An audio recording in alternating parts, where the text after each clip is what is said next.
What's going on, guys? What's up? What's up? What's up? What's up?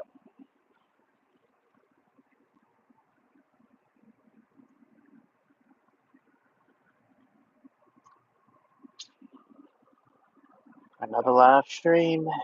Another live stream. It is 7:54 a.m.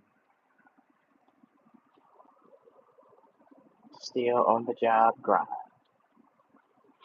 Still on the job grind.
Hey, welcome.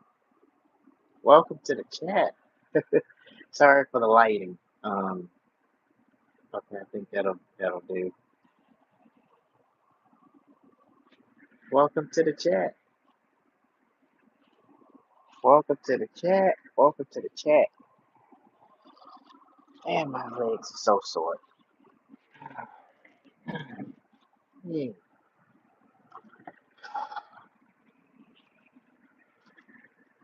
Oh.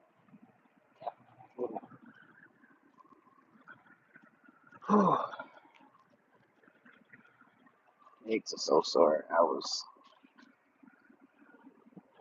I was working a job that I wasn't built for, and as a result, I had to quit because the job wasn't for me.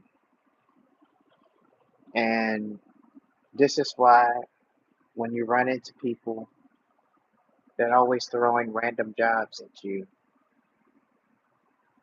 and then when you tell them that the job is not right for you, then the only thing you get is, well, that's up to you. That's your choice.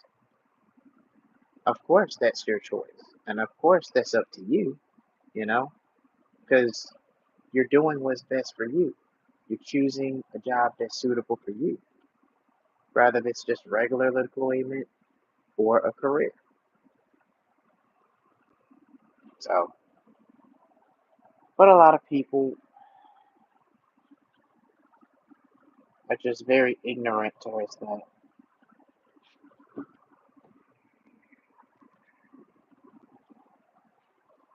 But thank you guys for tuning in.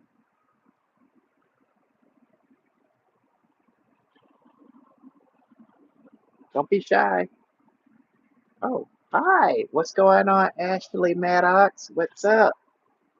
What's going on, Rivals Pro? What's up? What's up, guys? Where you guys from? And don't mind me, I'm still job searching. And sorry for the lighting. You know, let me see if I can turn this on. Yeah, I think that's much better. I'm gonna turn this off. I won't really be needing that if I'm gonna be turning this off. Spain! Oh wow. Nice. Awesome. What part of Spain? Um, For me, I live in America. I live in America.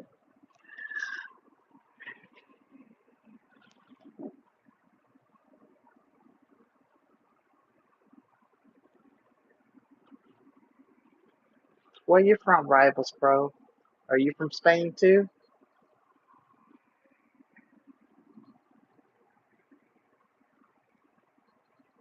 Awesome. What state do you live in?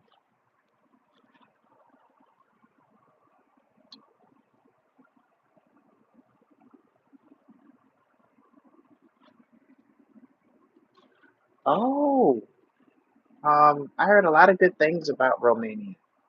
You guys have really good lettuce.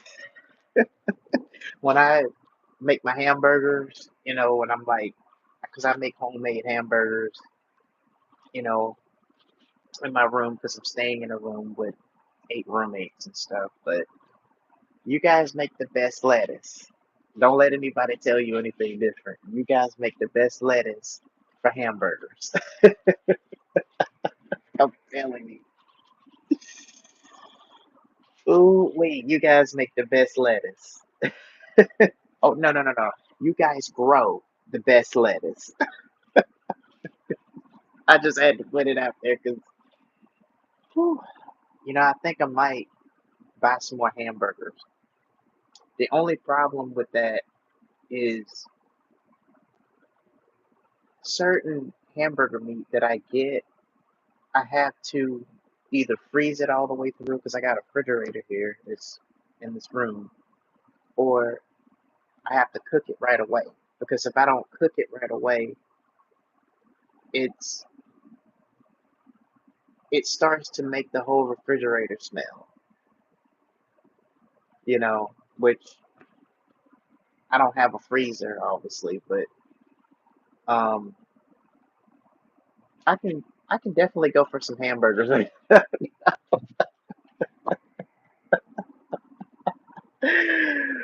Oh man.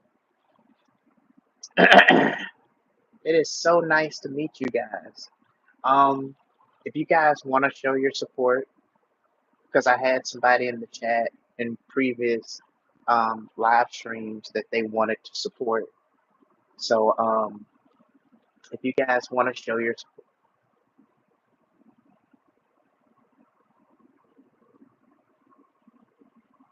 oh, I see. Oh, thank you so much for the support. Thank you guys. But what I was saying is I had a commenter. Before I say anything, let me know if you guys can hear me. Can you guys hear me clearly? Let me know if you guys can hear me clearly because I'm trying to make sure because I got an earpiece that I'm talking to you guys through, and I just want to make sure that you guys hear. Okay, because I don't want to talk too loud because I'm in the room with roommates and stuff. But okay. So what about you, Ashley? Can you hear me pretty good?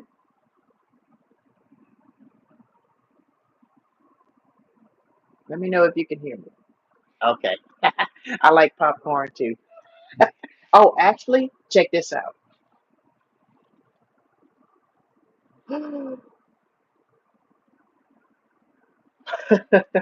This is a plushie I got when I was working at the theater. I was working there as a security guard. It's a little popcorn plushie. And I went to go see Super Mario Galaxy, and this is what I got. They giving out merch and stuff. This is like a Loomis star from Super Mario Galaxy. I went to go see the movie. It was pretty good. Yeah, I actually saw the movie. It was pretty good. Oh, before I forget, um, this I have a support link. I have a link at Tree. It should be in the description of this live because I got it as set to default setting. I'm not asking or begging or anything like that. But if you guys want to show further support, it's just optional and it's just there. So I'm just letting you guys know. if you guys want to do that, it's there. Yeah, pop. I call him my little popcorn buddy. Popcorn buddy. Oh, the star? Yeah. This is a luminous star from Super Mario Galaxy. As you can see, the Mario Mario Galaxy, the movie.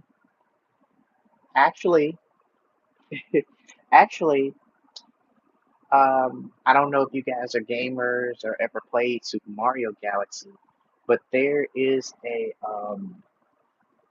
rare item keychain like this, and it's white, and it's that one keychain. It's the baby star with the red pacifier in its mouth.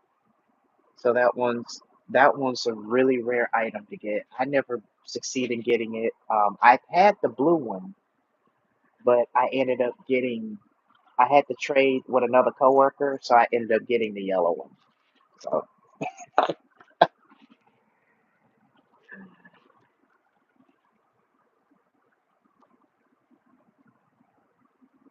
the Backrooms movie. That movie. I want to see that too. Like, I heard it was very interesting. I heard that movie was very interesting.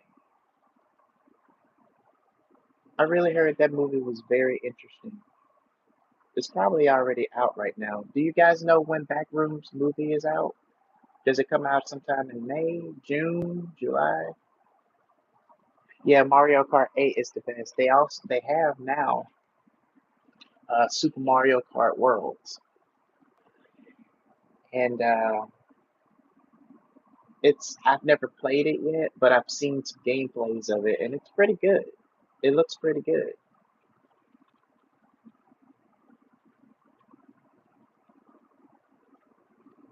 Oh, I does. Do you mean that you want to see the Backroom movie, Rivals Pro? Thank you so much for the likes. I actually went live. I think I actually went live. I think yesterday because I'm on Alaska time. So like, if you're on Central or if you're on Eastern time, Central time, people are people on Central time. They're 3 hours ahead of me. People who are on Eastern time are 4 hours ahead of me. So like, if it's ah, if it's like right now, it's 8:06 a.m. So basically, in Eastern time, that's 4 hours ahead. So basically, right now it's currently 12:07 p.m. So basically, it's morning time for me, but it's PM time for you guys. I think and both Eastern and Central time. I'm not sure about Mountain time though. I think it's the same as Pacific time. I'm not sure.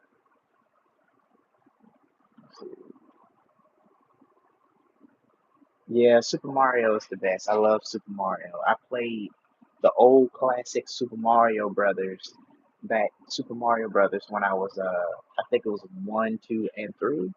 I think it was Super Mario Brothers, then Super Mario Brothers 3 for the old Nintendo NES system.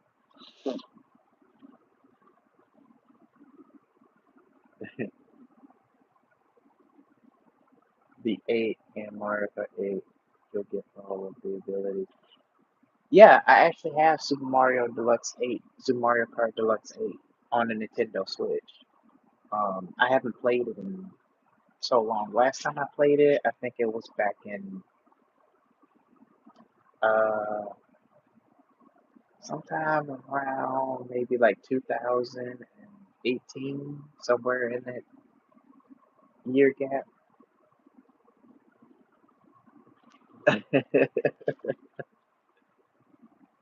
Oh, what time zone are you in, Ashley? What state and what time zone are you in? Or what state are you in?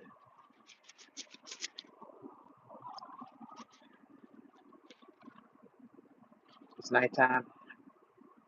Night. What time zones are you guys in? What state?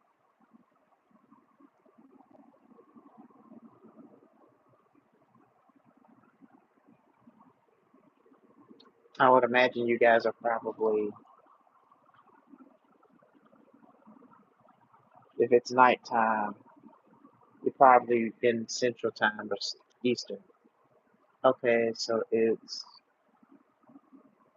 7:09. Okay. Is it it- is it PM your time, Central Time, or Eastern?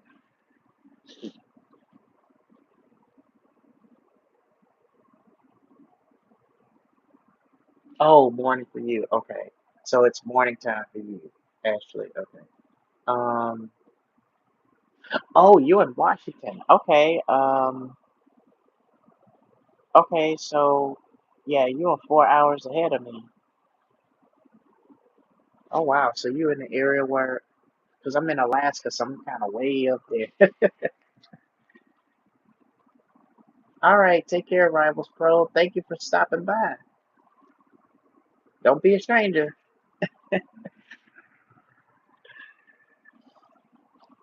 So it's 7:09 where you are.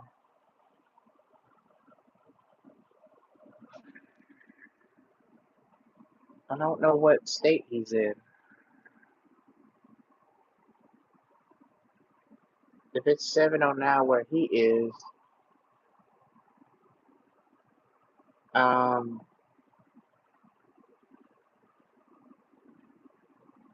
oh, so Rivals Pro, what state do you live in? 9:10 this day, and you're in Washington? Huh. Because I'm looking at the clock and it says 12:11 p.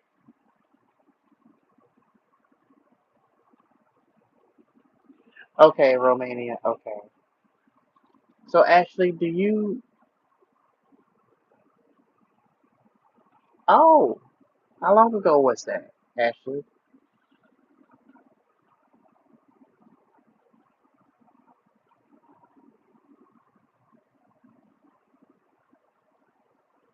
And Ashley, are you currently living in the United States or do you live in Spain now?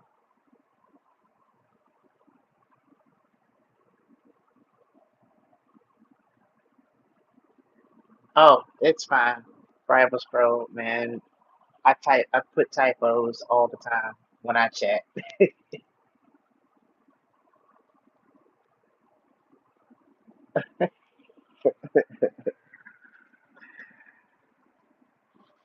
When did you visit Alaska?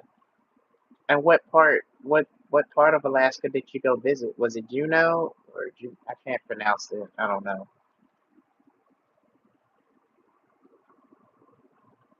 Oh, you're in Spain with your friend, Rivals Pro?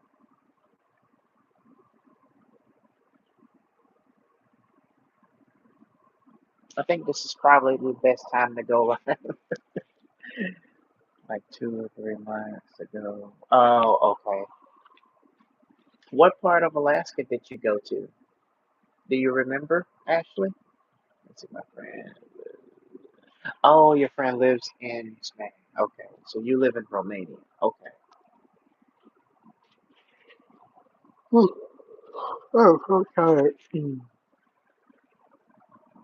I am so tired. My body is sore. My body is so sore. And reason my body is so sore is I was currently looking for a job and I got desperate, so I ended up working a job that didn't really suit me.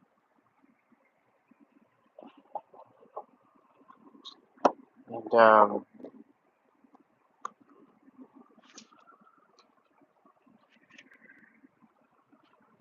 And I think I mentioned this in my previous streams, live streams,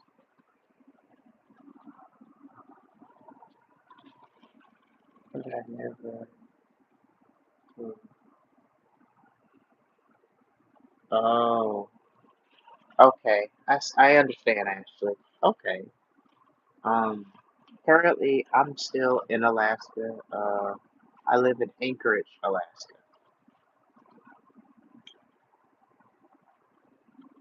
and I've been to Eagle River.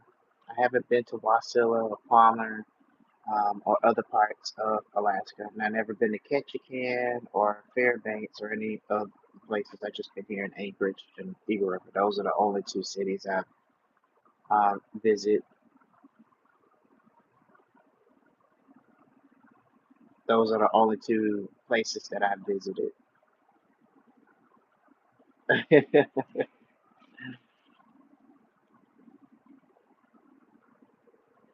All right, Rivals Pro, take care, man. I'll be sure to go live again real soon. Sleep well, and thank you for the love and support.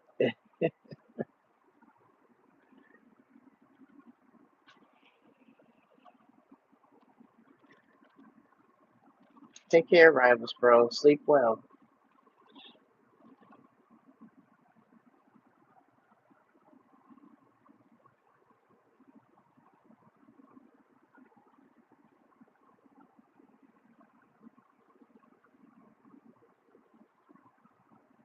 Okay. All right. Well, take care of yourself, Rivals Pro.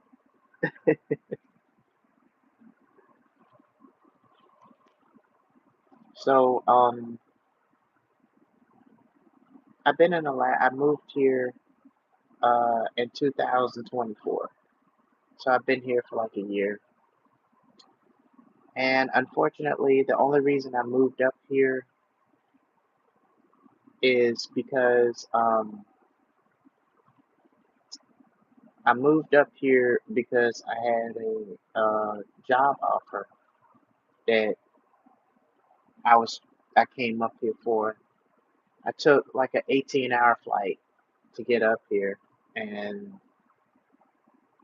when I got here, after going throughout the hiring process, and I made sacrifices to get here. Um, it was to a point where they told me that I wasn't qualified for the job. So I asked them why, because I came all this way for the job. And they just said, well, it happens to everybody, but I can always apply next year. And I'm just like, why can't you tell me why?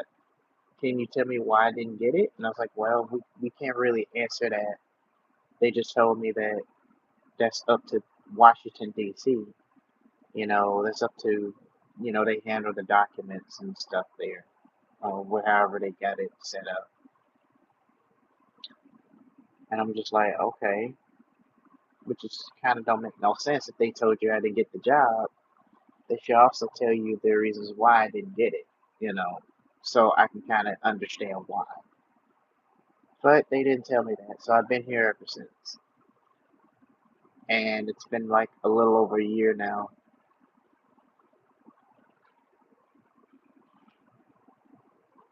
hmm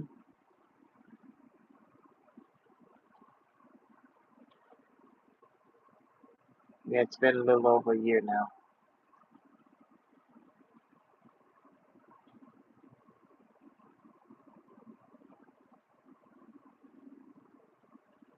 Oh, on your lip.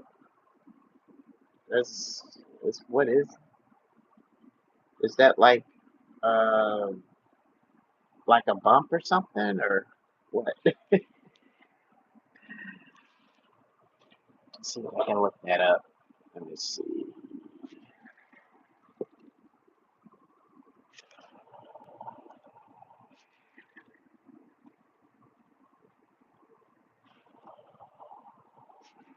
Let me see if I can look that up.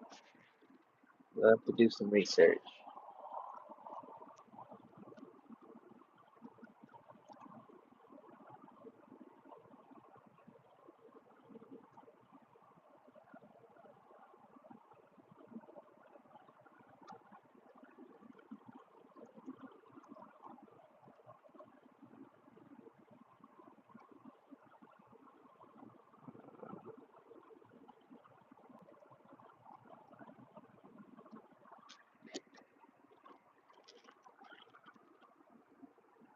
Oh, oh, sort of like a bump on your lip, sort of.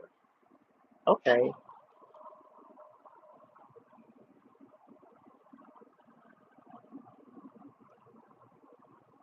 okay.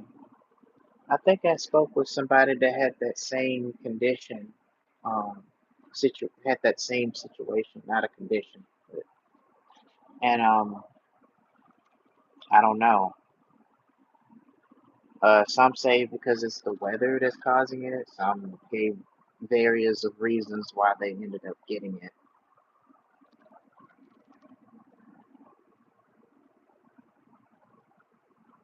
Oh, thank you for the support, Rivals Pro. I thought you was leaving. Welcome back. Welcome back. Welcome back. Oh, so let me explain to you guys. So this channel is basically about people who are going through things, rather it's the job market, relationships, um, or being homeless, being neglected by families, just people who are going through and hurdles of hardships. Um, I share my experience to people just to, so that people, when they come across my videos or live streams, that they know that they're not the only persons that's going through a lot of the hardships and challenges in their lives. And that is the reason why I built this channel.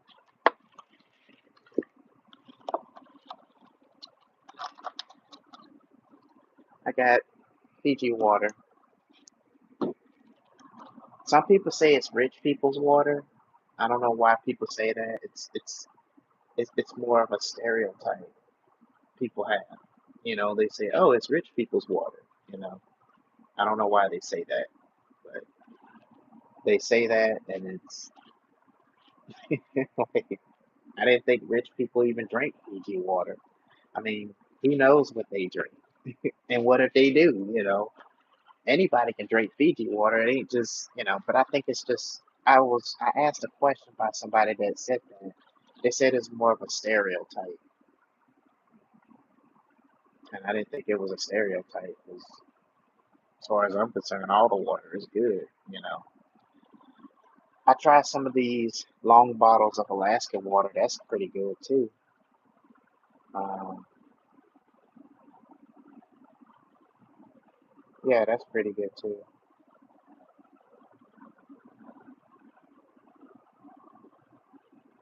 So, basically, yesterday, this is before I even tell this story, because I told this story in the live stream and I didn't have anybody watching, but I told it anyway. Yeah, that's what I figured, because I was told that by a couple of people. I'm like, why is that a stereotype? You know? But, so currently I've been job searching, meanwhile trying to, you know, um, do something on the side, like YouTube, or I come in and I talk about what's going on in my life and just everyday situations, right? And it is really tough in the job market to really find a job these days. And from what I found out, it's a lot of the jobs that did so much surge of layoffs. Well, thank you for the encouragement, Ashley. So it is just really so difficult. It's like a lot of these jobs are making it difficult for people to get hired, right? And I found out that through research that a lot of the jobs are laying off a lot of people because they're replacing them with AI, and they want to keep their share stocks going up. So they're more concerned about that than they are about the employees. Um, so Alaska have very limited job options here. Um, they have jobs at the slope, but it's kind of difficult to get the jobs at the slope because most of the people there are more focused on needs that the job is in high demand for. And another thing that I found out about the slopes here in Alaska is not all jobs up there provide free housing and a flight to get you to where you need to be in the slope. I did some research. I spoke to HR that works up at the slope that actually can tell me what's going on and give me a little insight because the people that came from the slope they couldn't give me any information. You know, for like most people, they always talk about how strict the job is, and if you doing this or that, you're gonna get fired, or they'll let you go so quick. Instead of oh, okay, this job is a really good job. I did this and I really enjoy it. And even then, you know, you have to, this is why I tell people that you have to find the job that's right for you. Not to just jump on a job just because somebody says it pays more, it's got benefits, and they enjoyed it because what may work for them may not work for you. And a lot of people that I run into, you know, when I'm around and about or for other places, they're very ignorant to that here in Alaska. Like they think that, okay, well you can just find something anywhere. I mean, any job is just hired. They're hired, and this place hired. And and they make it seem like, you know, the people, especially here in Alaska, they make it seem like, oh, thank you so much, Ashley, for the inspiration. I love people that can inspire. Um, it's just you don't really get run into a lot of people like that often in this crazy world we live in. So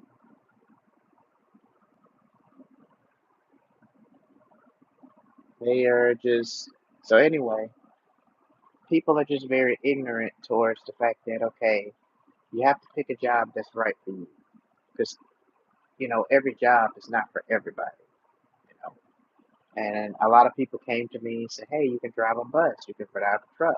And driving buses and trucks is just not the job suited for me and my skill set, and it doesn't line up with the skill sets that I have on my resume. You know, and I think it's important for people to find work, especially if it lines up with the skills of the company and with your resume, instead of sporadically working, all over the place. So I applied for a lot of positions and heard calls from few of them. Walmart turned me down, so much for them always hiring, right? So I got desperate the day before yesterday and I went outside of the box, something I never really usually do, especially if it's not suited for me. So I went there and I called this company. It's called Alaska Tires. It's a tire company where people replace tires on the customers' cars and then send them on their way. That's all it is. The manager I spoke with over the phone, he was pretty nice, understanding, you know, and met him in person because I came back from meeting with a job interview for another company that I applied for.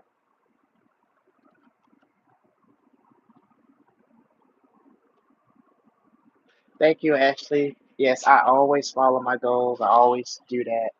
I never give up. Even now, I'm on the brink of looking for a job, or else I'm gonna be on the streets.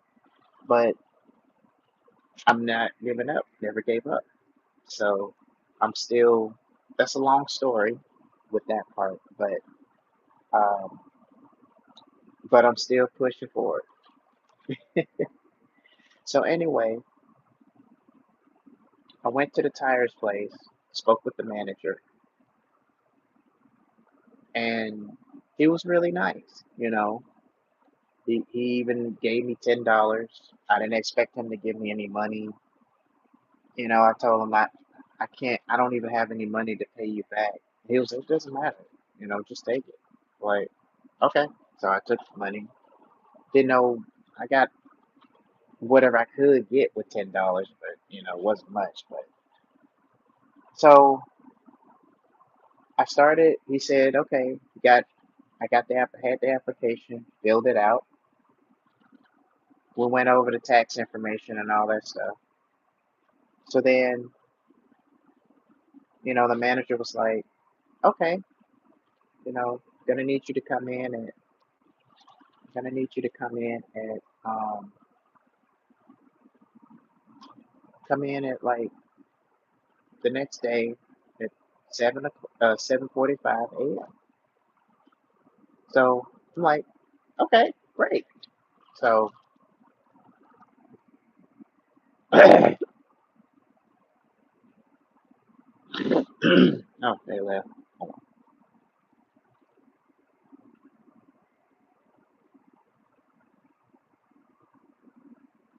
Well, I guess they left.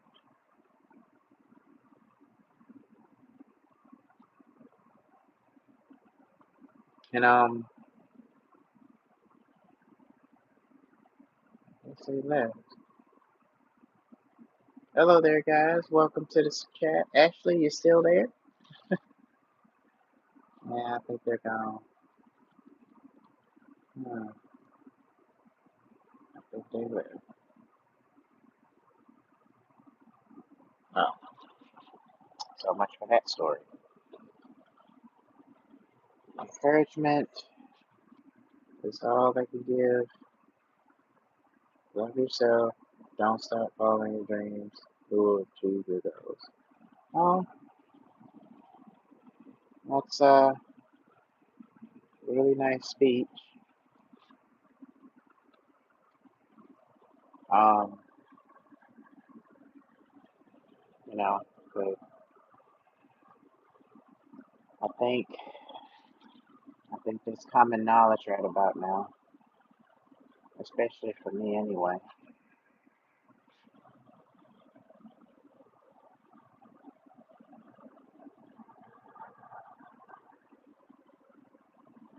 I think because they're on different time zones, they're probably not able to. You guys are probably not even. Oh my goodness.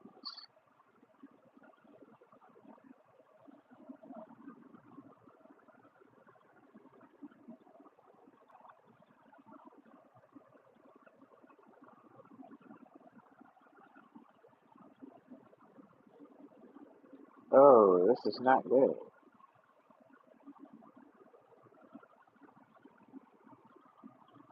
Oh,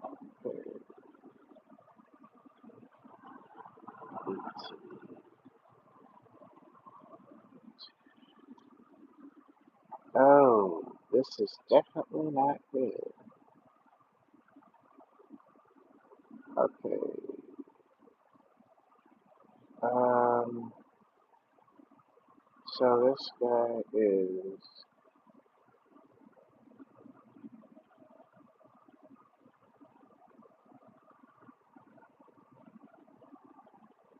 That is not good. What in the world are you doing, Donald Trump? And it's just putting this country in crazy unison.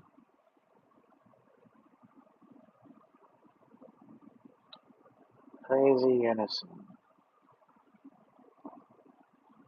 Alright, let me put a. I need to put a.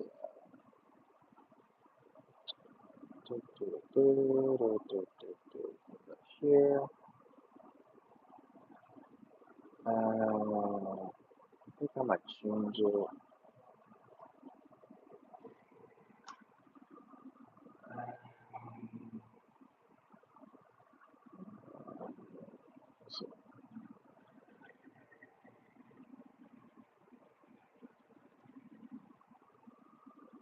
Okay. And I'll just put that in the live stream section. But no. And I think that is it. I know a lot of people change their videos to update, so maybe I should do that with some other videos. Maybe.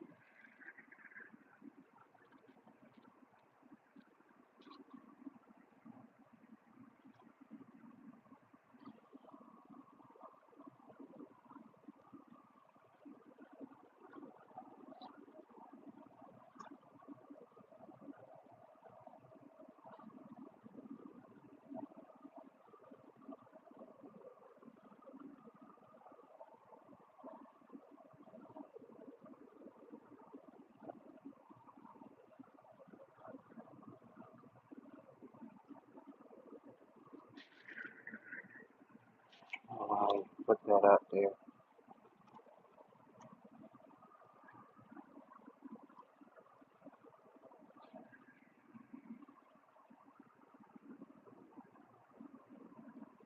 Alright, so I guess everybody is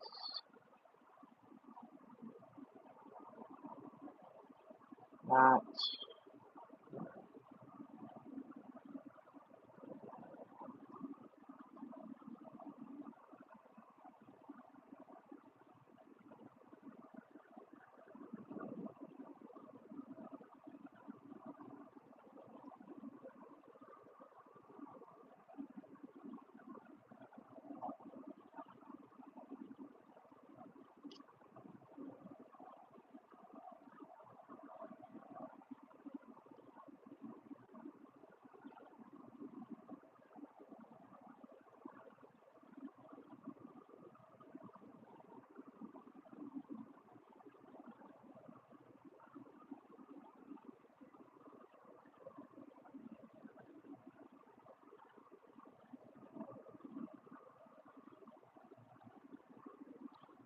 Actually, let me go here.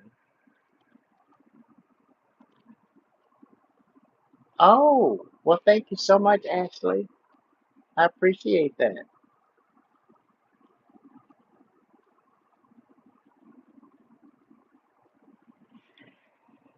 Alright, let me see here.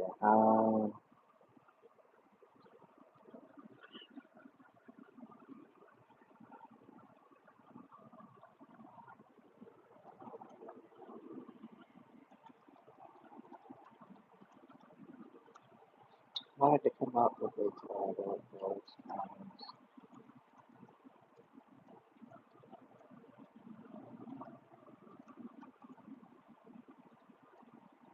For title.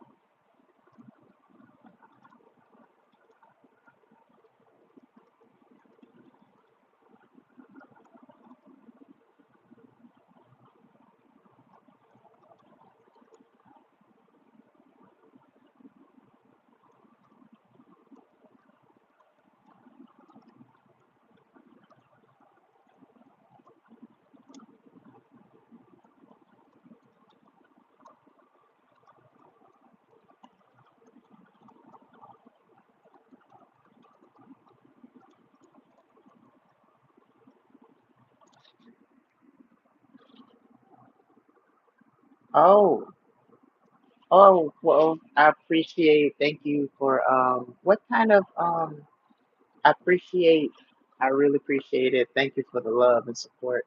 But may I ask, what kind of, what do you talk about on your channel? Like, what is your channel about? Like, my channel is about, talking about situations that people can't really seem to talk about that resonates with people, like if they're homeless, getting mistreated by family, no family support, just giving people the motivation and just helping people to understand that they're not the only ones in the situation. Oh, I see. Usually people have a niche these days. Some people call it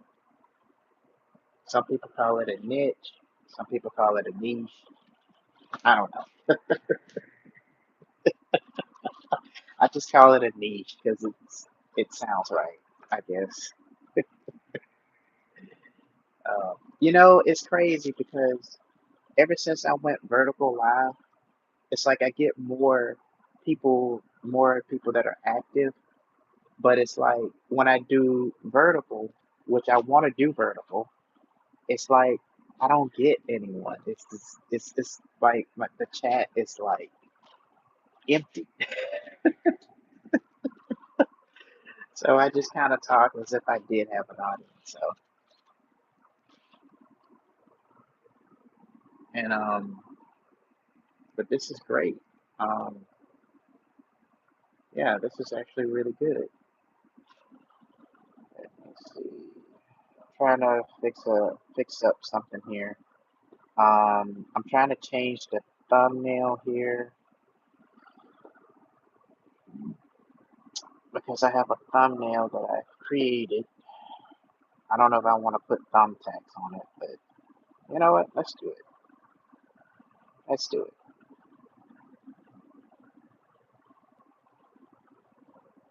Okay.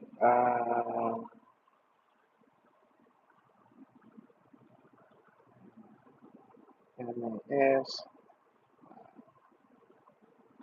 Typing this in. All right. Oh, yeah.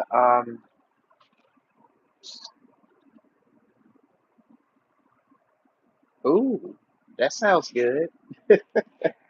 I'm kind of low on food right now, so hopefully, if I get a job somewhere and earn a little bit of money while I'm working on YouTube and other gigs that I have to get some attraction from, um, I think I might have to go grocery shopping again and get a few items that I need myself because I'm about hungry myself.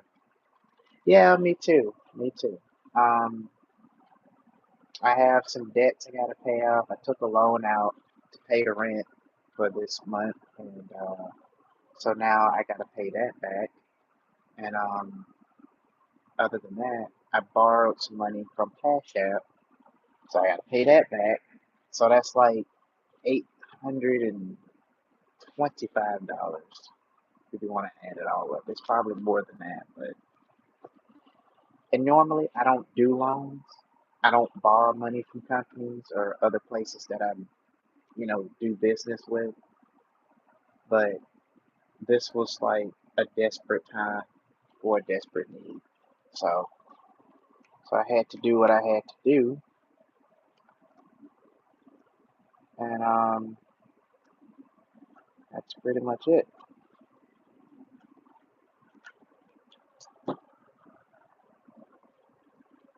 Did what I had to do. Yeah, me too. It is not easy, but I think judging by everything that's happening now, I think everybody kind of realizes or started to realize now that it's not easy out there.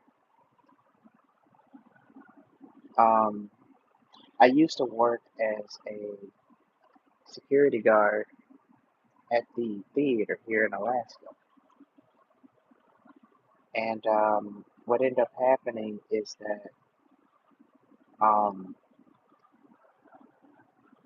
the I got reported and got accused of recording in the workplace, and I got accused of sexually harassing a 16 teenage girl. What really happened is the teenage girl just, I don't know if she was traumatized or what promoted her to do that. So she lied to the head manager that I worked as a security guard at the theater, and told her that I kept trying to talk to her, following her around the theater. Um, when my job as a security guard, I'm just patrolling and doing my rounds. And she just made it seem like I was just after her when I wasn't. So I kept telling the head manager that I don't do stuff like that, and I didn't do anything. I never followed her around, never bothered her. But when it comes to these corporations and jobs, um,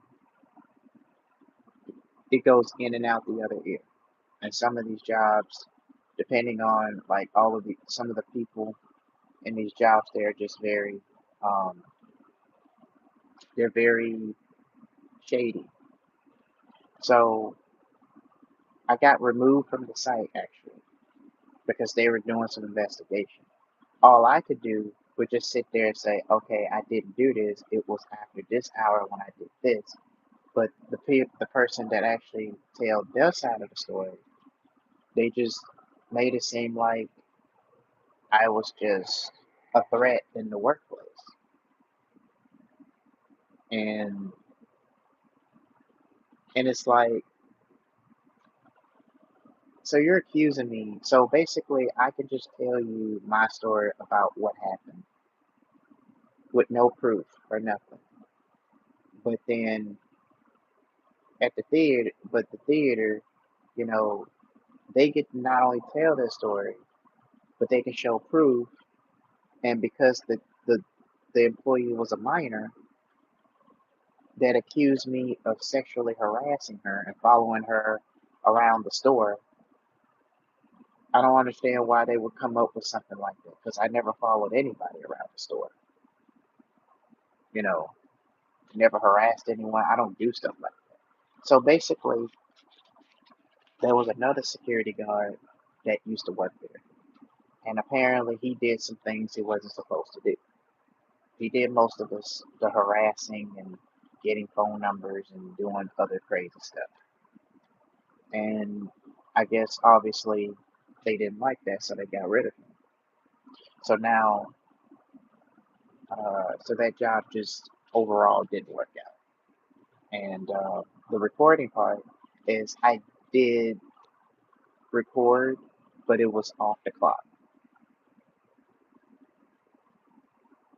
They're saying that I'm not supposed to record on the premises, you know, but I'm like, if I'm off the clock, why does that even matter?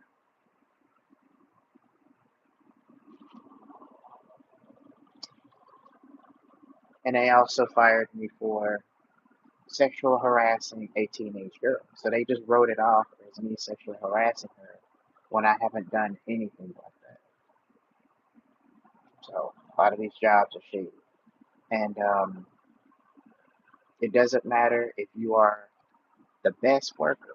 You can be the best worker at your job.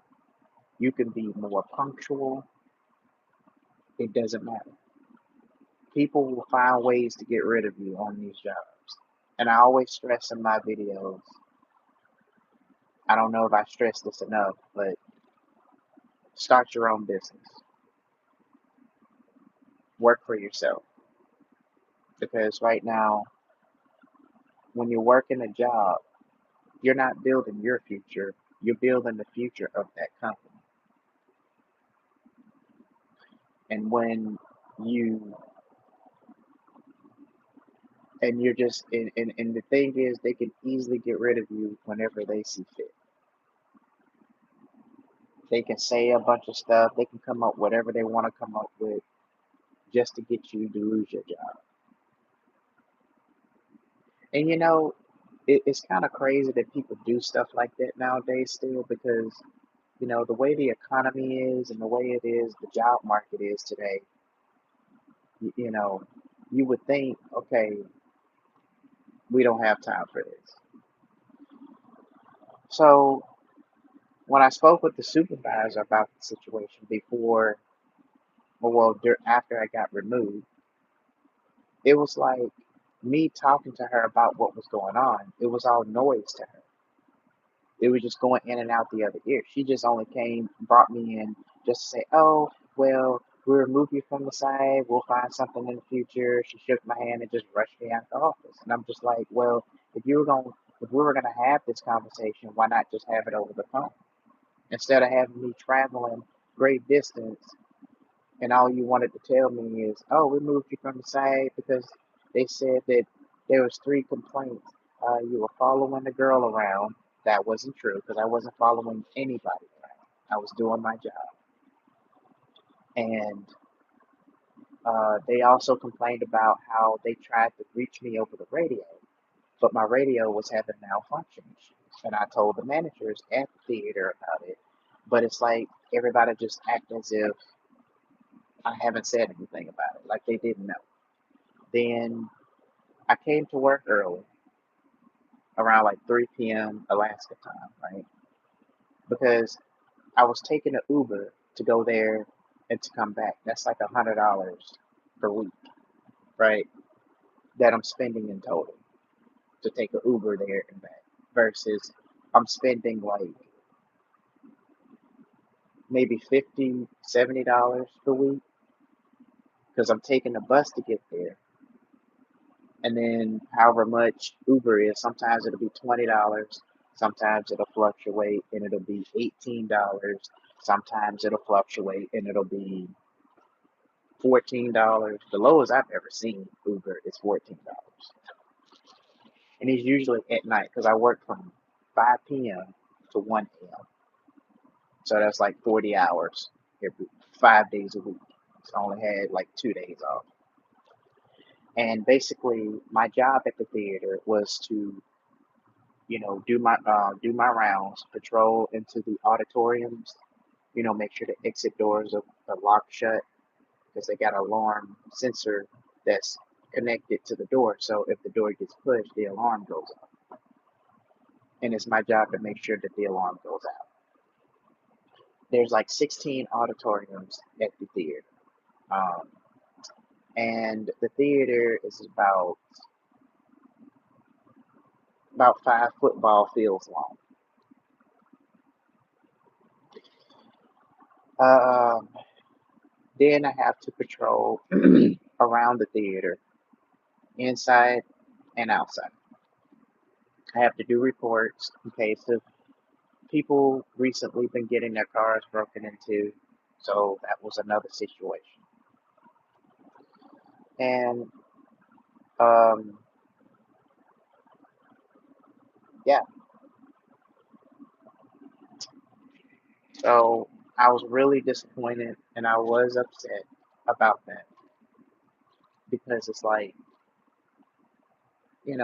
why am I getting accused of the only thing that I was hung up on was getting uh, uh, they were accusing me of sexually harassing a teenage girl, and because she's a minor, it's like whatever. Even though she could lie and say stuff, because that's what they do on these jobs, they'll take whatever information they can and just say, "Oh, it's against policy. You're not supposed to do that, so we're gonna get rid of you," even though I didn't do it, and I never harassed anybody on that job.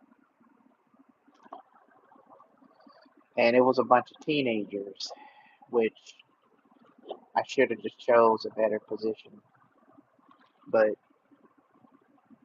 the thing is with this company, it's called Securitas. Now, the one here in Alaska is terrible. They have limited work opportunities, and the only work opportunities that they have is the working at the mall, because we got two malls here. We got one in Anchorage, Alaska, and one in the city of Diamond in Anchorage.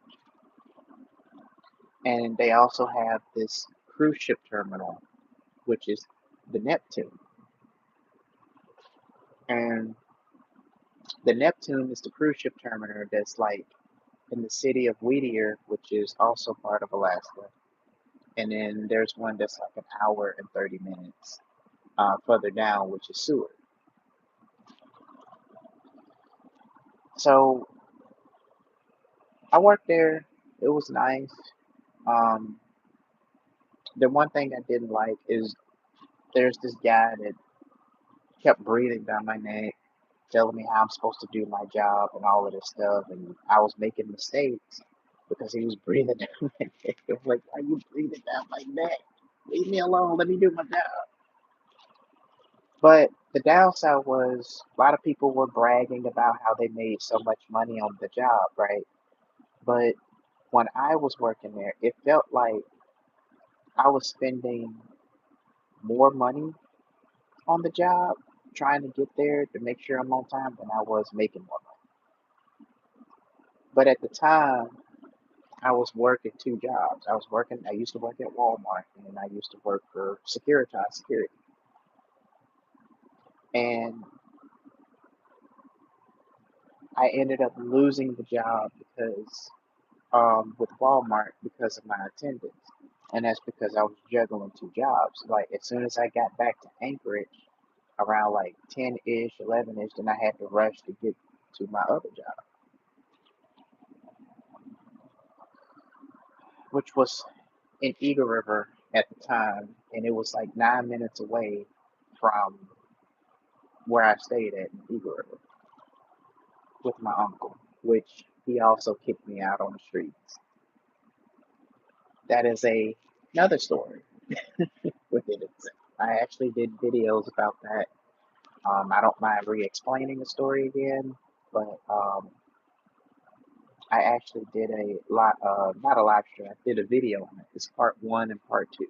You guys like to check it out. So essentially, to summarize this up, basically, I was homeless in another state, in the state of Alabama for 6 years, living in my car, went to school, used Hotspot to do my homework, and when I needed a shower, I go to truck gas stations. I also went there to wash my clothes, dry my clothes, um, and I had to balance how much gas I was going to be burning because I'm in the car and everything. So so pretty much I had a car accident while I was working as a security guard for a hotel, and I was hit from behind by a red pickup truck. That's all that I was told. That fled the scene. So it was a hit and run accident. So the car was totaled out. It was a silver um 2017 model. It was a Toyota Camry. I really loved that car. It was a nice car. Before that, I used to have a 2014 red Toyota Camry, which I actually crashed that too because I fell asleep in front of the wheel. I was working a factory job at the time, working for Mercedes, and I was working 12 hours for 6 days a week. And the only day I got off was Sunday, and I was just so tired. I tried to put on music, tried to do everything, but that's another story for another time. But anyway, so I was staying at a hotel that I had enough money to pay for, but then the money was running out, and I ended up taking Ubers to get to work because the rental car that I had, I couldn't afford to keep paying on it anymore, so I had to get rid of it. So I had to take an Uber to get back to where I needed to be. So Then money ran out. I had to pack up my stuff and I had to leave because I couldn't afford to pay. Um, the people there, they really check up on their database to make sure people pay. So I couldn't afford to stay at the hotel anymore. Of course, obviously, it is expensive. So I had no choice but to pack up and find somewhere else to go. I tried contacting my father, relatives that are here. They wouldn't help me or support me whatsoever, or at least, let me have a roof over my head. See, this is what my channel's about, by the way. Sharing my experiences with other people so that they can hear and know that they're not alone and they're not the only ones going through the situation. Because there have been many times where I felt like I was going crazy until I found out that the next person is actually going through the similar situation as I am, or worse. So, so basically, the the maintenance worker that works at the hotel, she told me that there's a church up the hill, and they are known for helping people. Now, I remind you that this is a church, and you will, as soon as I go through this story, you're gonna find out why I don't care about churches and pastors anymore. Now, I went to this church. The lady opened the door. She allowed me to put my stuff in there, so it'll be in there for safekeeping until I got back. So I went up there. The lady looked at me like I was a threat or something. She was like, "Hey, can I help you?" And I just stopped and I asked if there's somebody at the church that I could speak with, and I told them that I heard a rumor that you guys are known of helping people out, right? So went up there. They told me to wait at the stained glass door. I waited and waited and waited. Nobody called. Nobody did anything. Nobody showed up. So because the last guy that was leaving out of the church, told me, "Hey, I'll contact somebody to come and speak to you and whatever." And I was like, "Okay, cool. Just wait next to the interior doors." So I'm like, "Okay, great." So waited there, waited. It was like 20, 30 minutes. And I'm like, how is this person even coming, or do I need to just go? Or so I finally they had a doorbell, so I rang the little doorbell they had, right?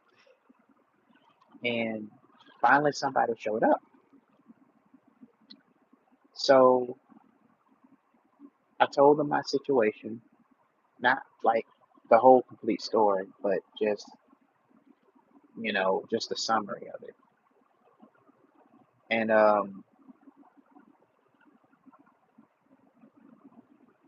so pretty much I told them I just need a roof over my head. They talking about me going to go worship in the church with them. And I'm thinking, okay, but right now I need a roof over my head. I'm not even come here to worship. None of that. I'm here because I was told that you can help people and I'm here to put a roof over my head. Now, they asked me for my number. I didn't say that to them, but I was thinking it. Um, and phone number. So I gave them that. Would have had given them my email address, but I didn't have one at the time. And so they were like, "Okay, great. We'll contact you as soon as we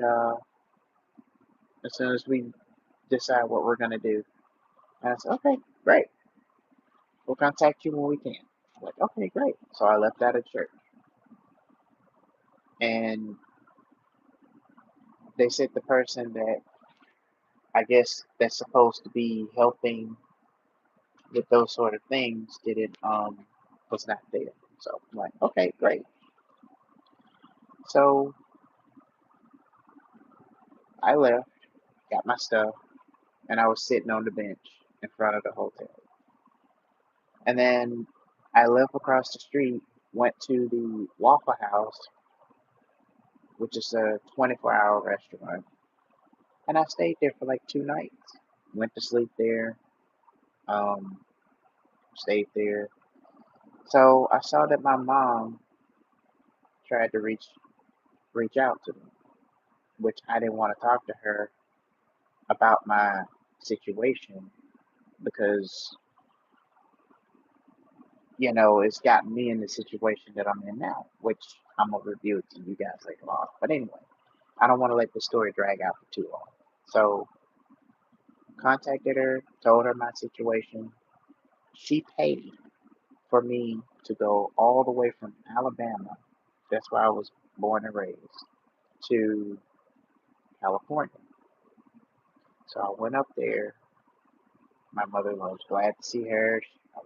She was glad to see me. I was glad to see her. And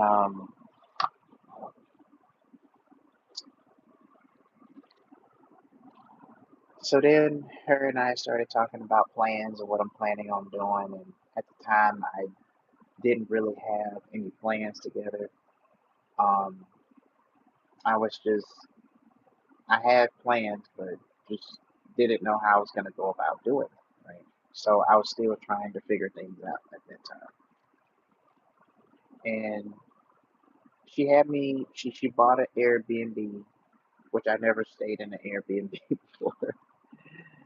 And she left her stuff there. I thought she was coming back. But, she gave me the whole Airbnb for myself. I'm like, oh, okay. So I slept on the couch because I thought she was coming back. So, because I've been homeless for so long, it's like I still have the habits that, of a homeless person.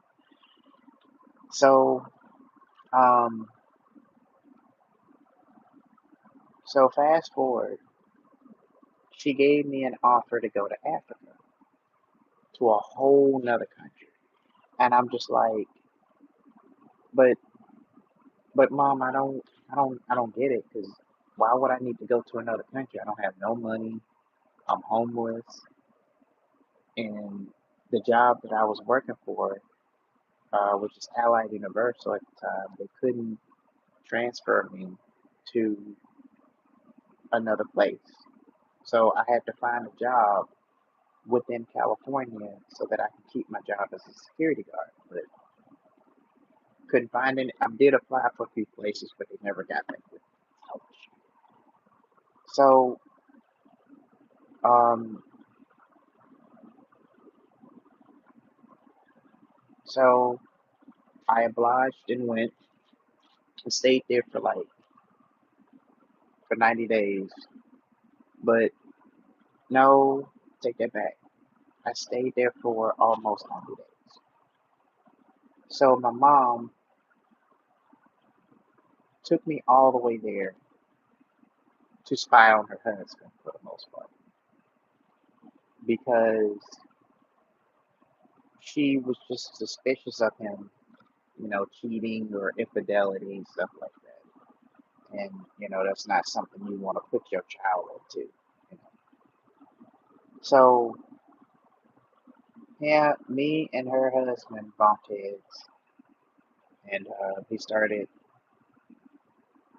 telling me stuff, told lies on me about things I didn't do, even left me at a cell phone store in Africa when I first got here.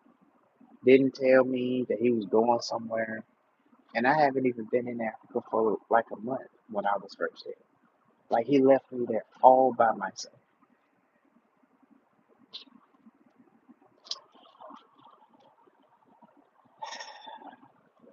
What an experience that was. So then I ended up talking with my uncle and wife, and we had a group call, and then I ended up moving here to Alaska for a job that I applied for, which is a correction officer.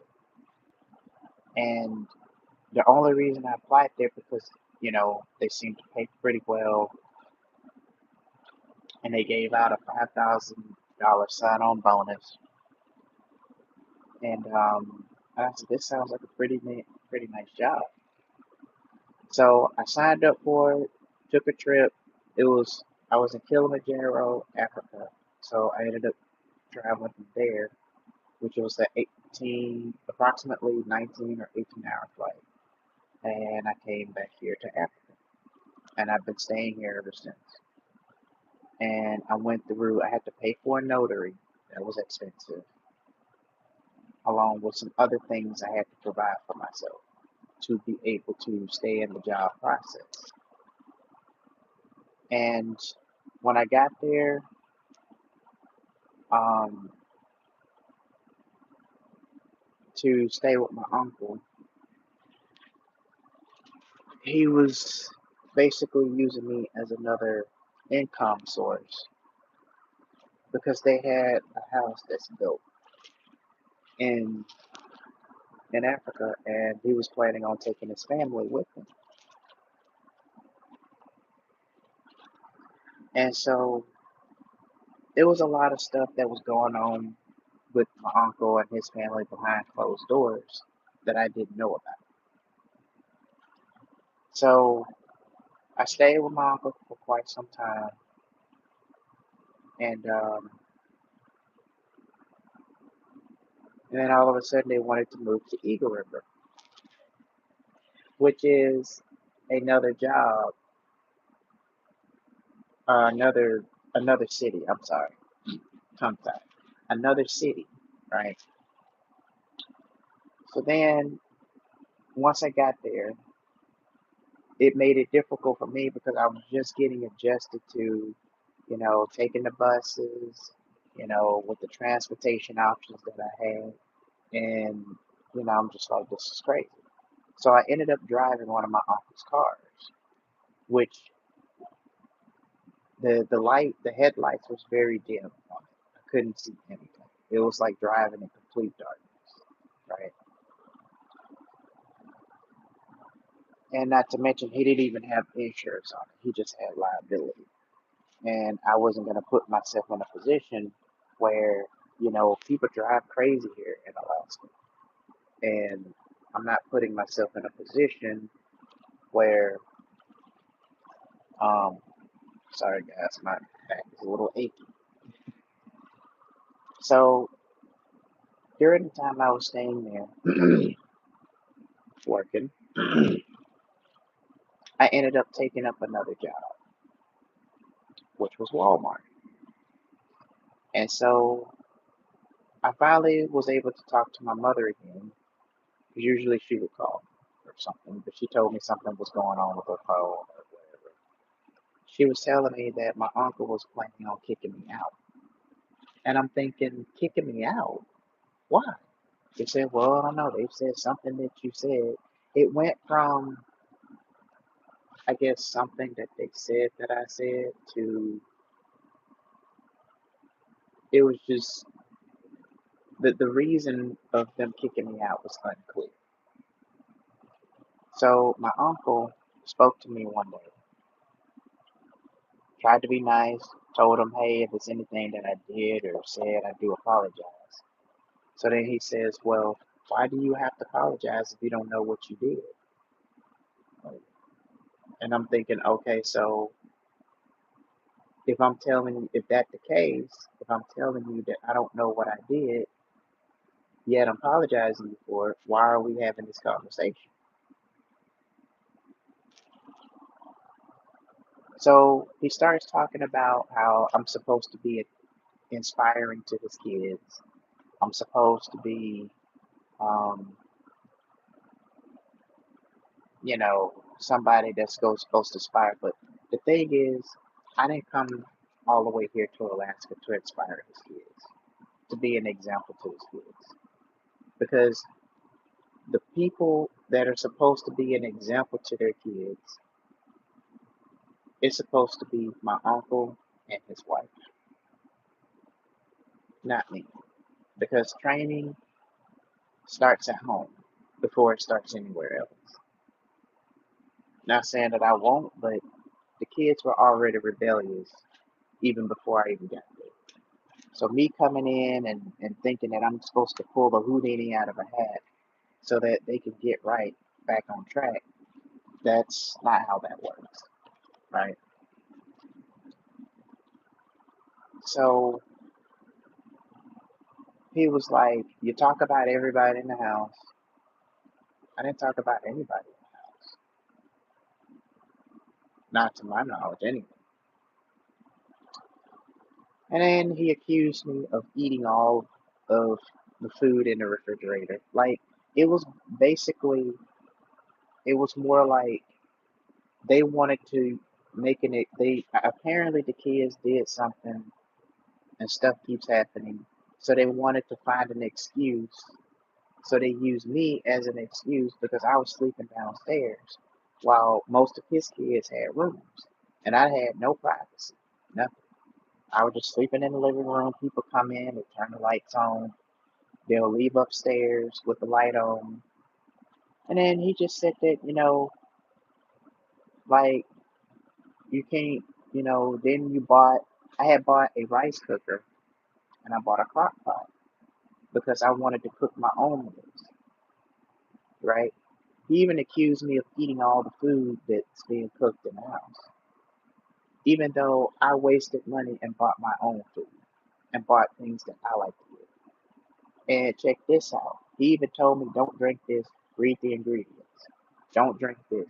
It was just nothing but orange juice, stuff that I normally would eat. Told me I couldn't have that. And they tried to push, because majority of my uncle and his family are vegetarians, so they don't really eat meat. Or at least that's the way they portray themselves to be, right? So they tried to push that influence on me and tried to get me to change my way of eating habits, which I don't eat but just rice, chicken, steak, um, fish, regular fish, you know, vegetables, just simple stuff. Sometimes I'll eat junk food every now and then, but for the most part, I kind of stick to uh, the basics for the most part. So he told me I have until July to leave. So I was at work. When I got off of work, it was June the 4th. I ended up moving out. His wife was in the kitchen. I guess she was fixing something. She didn't even bother to ask me if I needed help or nothing. Now, this is family we're talking about. My uncle threw me out on the streets, accused me of things that, uh, little petty stuff that could be talked about, or stuff that I didn't do.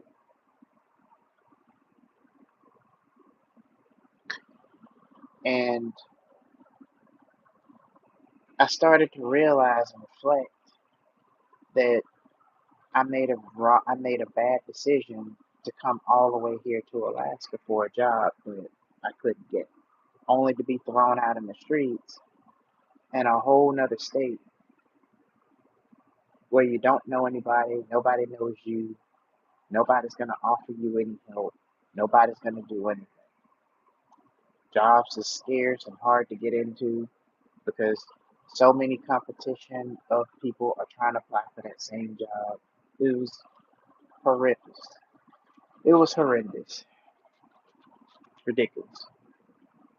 So for the most part, um, I ended up packing my stuff, got an Uber, and I ended up moving here.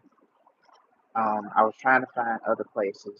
My mother helped me uh, find places that I could rent a room out because I already had a job. I was already working two jobs, making two sources of income at the time. So I'm like, all I need to do is just find something that I can do, but I wanted to find something that is affordable because I want to be able to try to put myself back on track financially. And my uncle's wife, she just fixed whatever she wanted to fix, and she just went upstairs. Didn't bother to ask me, hey, do you need any help or nothing. So I ended up staying here in this place that you see now. Um, and I had to deal with this landlord. Now, she had these ridiculous rules, like you have to pay 10 or $5 a wash just to be able to wash clothes. I mean, if I'm paying rent, because my rent is like 600 a month. She likes to eavesdrop on other people's conversations because she has nothing else better to do. There are times when I work for her. She has called me a fuck up. She broadcasted my situation that was confidential to other roommates. Even said that I was broke. She even said, now this is a 50-year-old landlord, right? And she even said that I had feminine qualities.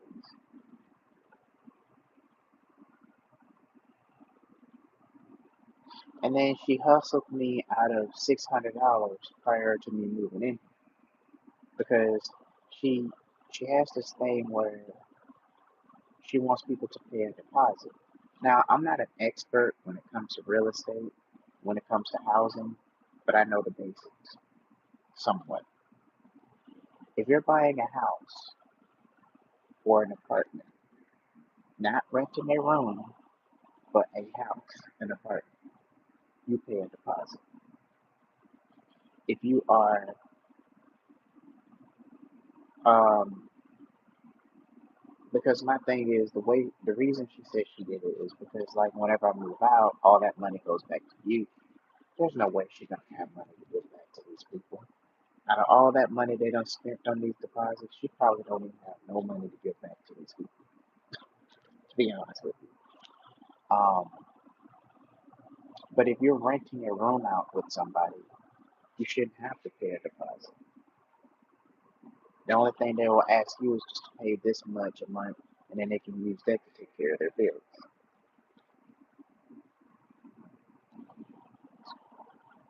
So, um, so then there's been a lot of drug addicts that came in here. She invited a lot of people here with criminal records. Fights are going on upstairs, and I'm waking up to police officers coming in, shining a flashlight in my face.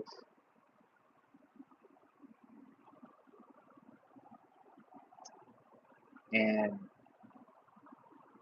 what's worse is, people smoke weed here, and they do it like at 1 o'clock in the morning. I'm like waking up, like, what is this smell? Even with my door closed, I can smell it. So it was just an all around tragedy. And then the heater wasn't working. So basically, she didn't communicate about the heater not working. And she was always harassing me in text messages, even when I was working. Because I had a roommate that I invited her in because, she liked to play video games and stuff, and I showed her my gaming consoles and everything. I know it's probably not something you should do with people you don't know. That's a lesson I learned from that. I had two Nintendo 3DS systems, and on those Nintendo 3DS systems, I had some valuable games that I had played on them. It's hard to get anywhere else. I bought these Nintendo 3DS systems back in 2011.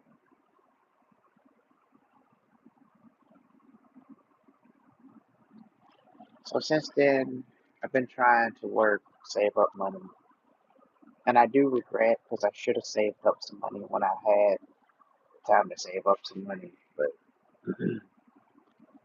now with the reality check that's setting in, um, I realized that I made some mistakes, but I always learn from them. So basically, it's just been an ongoing situation. And I told my mother, I told her like, my uncle doesn't care about me the way you do. He's not supportive, and he's been mistreating me ever since I was a kid growing up. And to think that my mother entrusted him with letting me stay with them, it was not a good idea. It was never a good idea to begin with. I have a friend that's in the Philippines that I was trying to go meet, which is the reason I got myself into this mess in the first place. And I told her, I said that, because, people overseas are family oriented, and I like that. However, what I tried to explain to her is like, people don't value family oriented family units the way they do in other countries. At least not the family that I was born into. I have visited my father a bunch of times. And a bunch of times I have um, sat with him, and all he would talk about is stuff that my mother was doing back when they were together. And for some reason, my father just kind of lost the desire to want to spend time with his own son. And the entire time I was born, my father was never involved in my life. And I didn't have a father figure in my life that can teach me things that I needed to learn as a man growing up.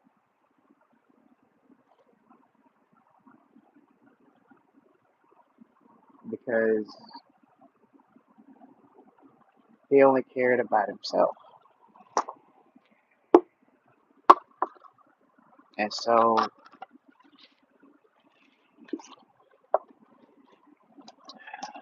let's do a review. So basically, was homeless for 6 years in another state,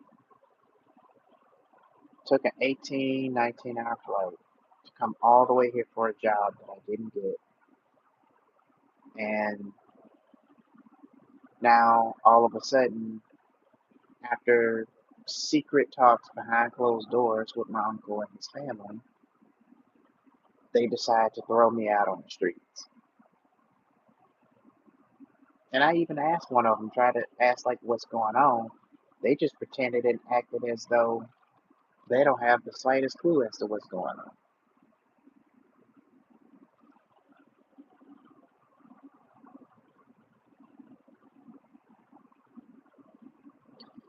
So so I've been stuck here in Alaska ever since. The only reason I came here was to make money and to get out of Alaska.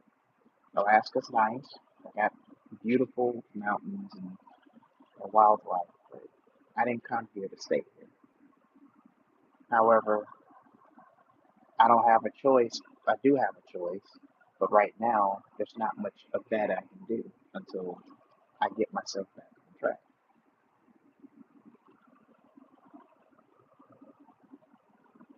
And you guys, give me 1 second.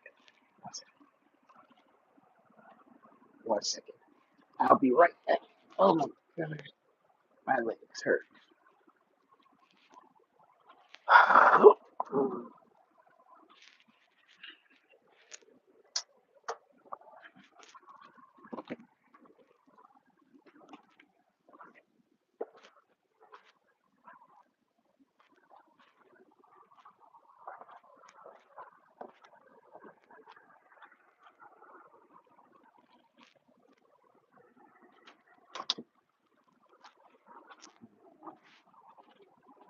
Okay. All right, I'm gonna turn off this light because I don't want to burn any electricity. So hopefully you guys can see me better. Ashley, you still there? Let me know if you're still there. I think you are probably still there. Um. So yeah. Um. That's basically what I've been going through, and so now, I asked my mom. Got yo-yoed all over the place. Now I'm in this situation and trying to get out of it once again. You know, I never could understand why I'm always in these situations all the time.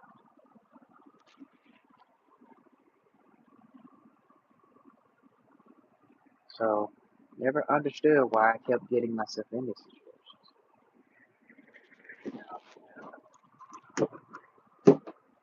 You know, country's going underway, and I told my landlord about the situation, and she just kind of just told other random roommates. Not sure how I feel about that, but if somebody's like telling you something, you don't just go and tell other people about that, you know,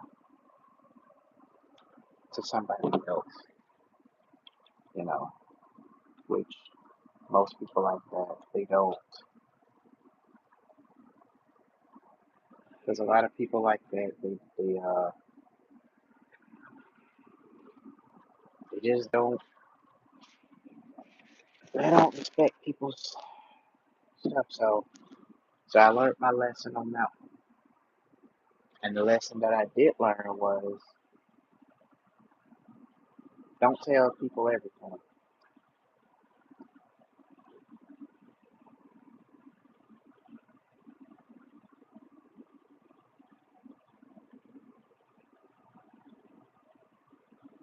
And so that's pretty much my story.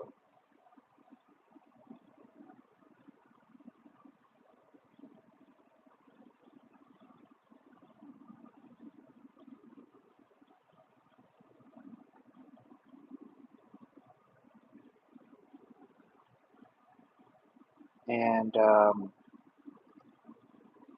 when I took this job at Alaska Tires, which we're going to get into uh, soon enough,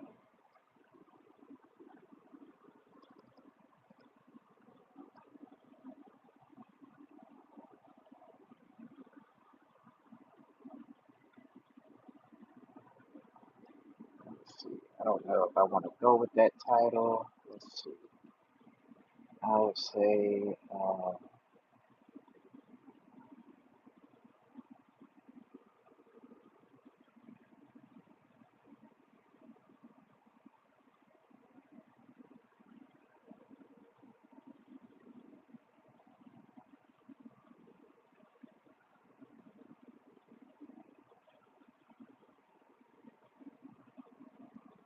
Um, I think this one.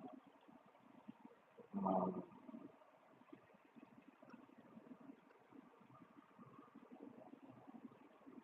let's see.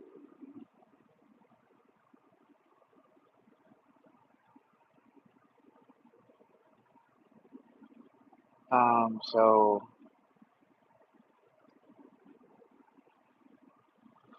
I guess I could choose that one.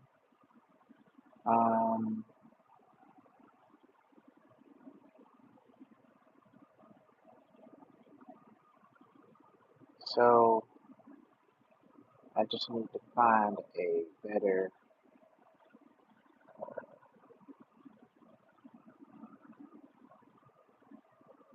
Maybe I should put. Yeah, maybe I should put that there. Yeah, that's a good idea.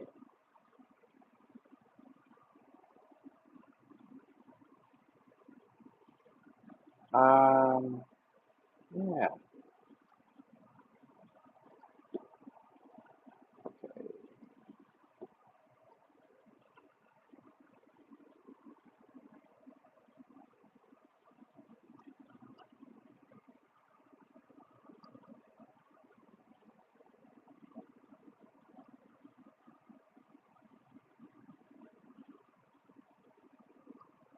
Okay, let's see. But that's kind of what happened. Like it's crazy. I mean, it's good to have some inspiration, and it's good to not let things get you down.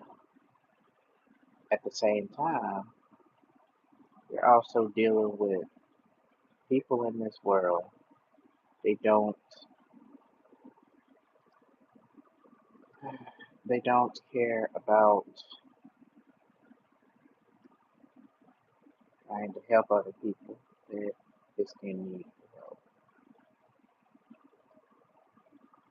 And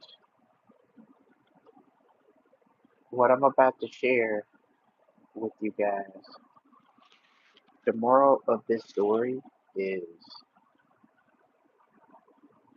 don't accept this. Before I even explain this, the moral of this story is it doesn't matter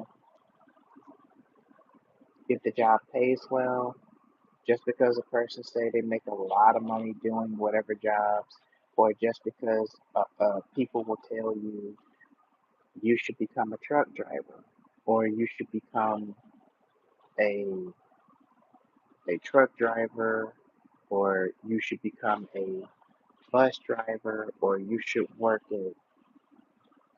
as a construction worker, building stuff, whatever. If that job doesn't suit you and what you're looking into doing, don't sign up for it. And see, a lot of times people will throw shaming tactics on you. They'll tell you, oh, well, it's your choice. I mean, whatever you want to do, that's completely up to you. Of course, that's completely up to me and up to you. Because you have to choose what will best suitable for you. Not just going for a job just because they said it pays good and they're in high demand and just because the job is really looking for somebody. Because I'm gonna tell you, a lot of these jobs are really replacing people with AI. But you have some people in America that are just in denial about what's going on in the job market. People are just in denial about it. You know, they don't understand how really difficult it is to get a job out here because they never been in a position, obviously, where they had to struggle to find a job somewhere else. It's a struggle out here. And with me being in a whole other state, I don't really know a lot of places. I don't know the ins and outs like I would do in my home state. So I'm at a disadvantage. And people, it's not like people are going to tell you it. They're just randomly throw jobs out there They don't care to ask, okay, what kind of job you're looking for or whatever. They just randomly throw jobs out there. Go out there and just do that.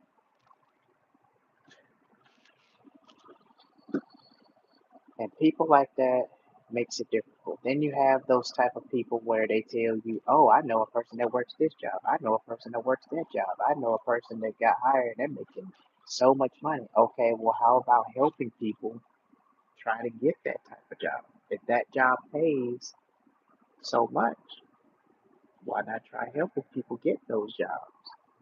Why not put that person on if you really know all these people? That's another thing they do too.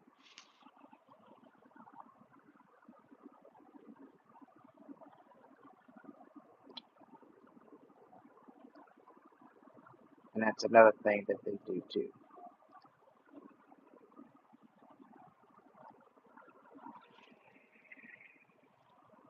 They do stuff like that because, it's a competition out there. And they're doing it because they want to make sure you don't get the job. So when they want to make sure that you don't get the job, they'll tell you just general stuff about it, but that's pretty much about it. But I'm here to tell you before I go into this story, I'm here to tell you I don't care how much a job pays, unless if it's a job that's suitable for you, okay, great. But if it's a job that's not suitable for you, don't do it.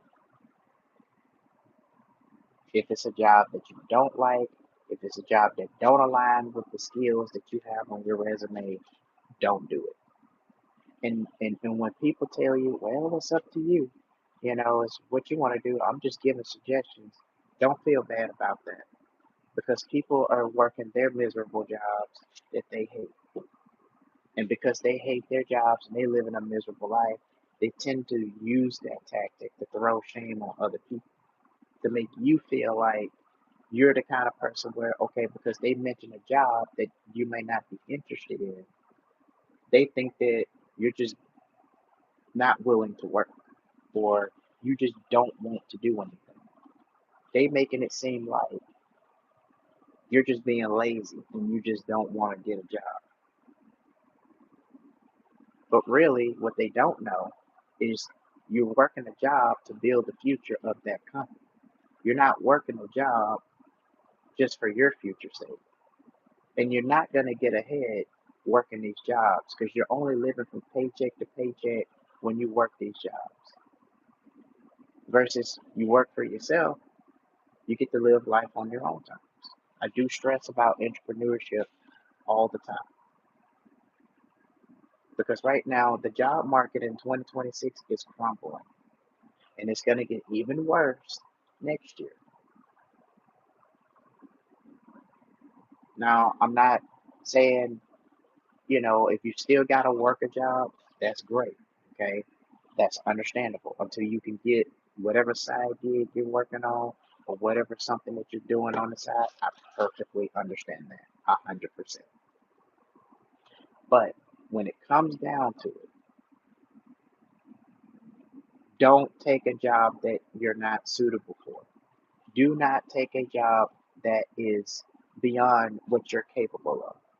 Know yourself, know what you're capable of. This is why it's important to know your strengths and your weaknesses. What are you capable of? What can you do? What do you don't know how to do? Because essentially, a lot of jobs that level entry jobs that I applied for a lot of jobs here in Alaska. I applied for to be a TSA security guard at the airport. That's a level entry job back in 2024. It's 2026.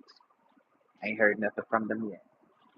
I applied to be an Anchorage police officer, level entry job. Um, didn't get that. I passed the test, did everything. I applied for at least the most jobs I applied for while being here. is basically 50, almost 100 jobs. I even applied for an internet service company that they have here in Alaska called GCI, and other technical companies because I have an associate's degree that I have wasted all these years and time getting. Now I'm going into a bachelor's degree program in the same career, but just specializing in something different. Had an interview, didn't get the job. I have met people who have bachelor's degrees here in Alaska that are working in fast food restaurants and other places instead of what they were trained to. So, because a lot of jobs are nitpicky on the type of job candidates that they want to hire. Not to mention, I had to call these companies and be like, "Hey, I applied for this, I applied for that. I was wondering if you could help me out, right?" So, before I go into this story, always remember this: do not, and I repeat, do not. If it's a job that doesn't suit you, don't do it. And if they decide they want to shame you and pull this, well, it's up to you. I'm just giving you opportunities and blah blah blah. Don't be fooled by that because people who make statements like that, you know what they're doing? They're just miserable because they can't get a better job than where they're at now. And a lot of people are in denial of the crazy job market that we're dealing with at this time because we got a crazy job market that we're dealing with.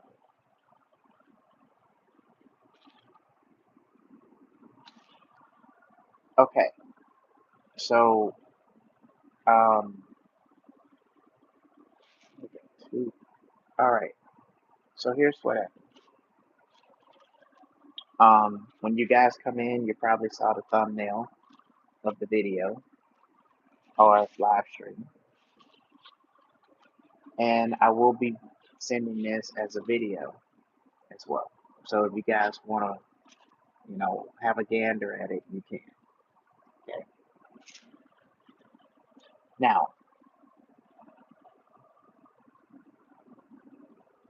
I spent a lot of money going to get to the interview at a local restaurant, and the manager was very understanding, very kind. So I spent what little money I had. I spent that money to get because I couldn't afford to get an Uber, and I was still learning my way around Alaska. So what little money I had to wait until I got near the area, and then took an Uber to get there, and then take the bus to get back. So the manager told me to come back. He said he needs your ID and need two forms of ID, blah blah blah. So I'm thinking, well, I got it right now. I got my wallet and I got everything on me right now. You want to just, you want to run copies of it so you'll have it in file. So when I come back tomorrow, you can just, just to make it easier on him. But he was like, no, you can just come back and I'll get it because I got to get the paperwork set up and I got to get this set up. And I'm like, okay, cool. So I left, spent whatever money that I had, little money that I had to get there. And I took the bus to get back here, right? So then, after job searching, I said, you know what? Let me try Alaska Tire, which is a tire company here in Alaska. I said, let me just try that and see if, like, if I can get a job there. I'm like, how hard can it be, right? So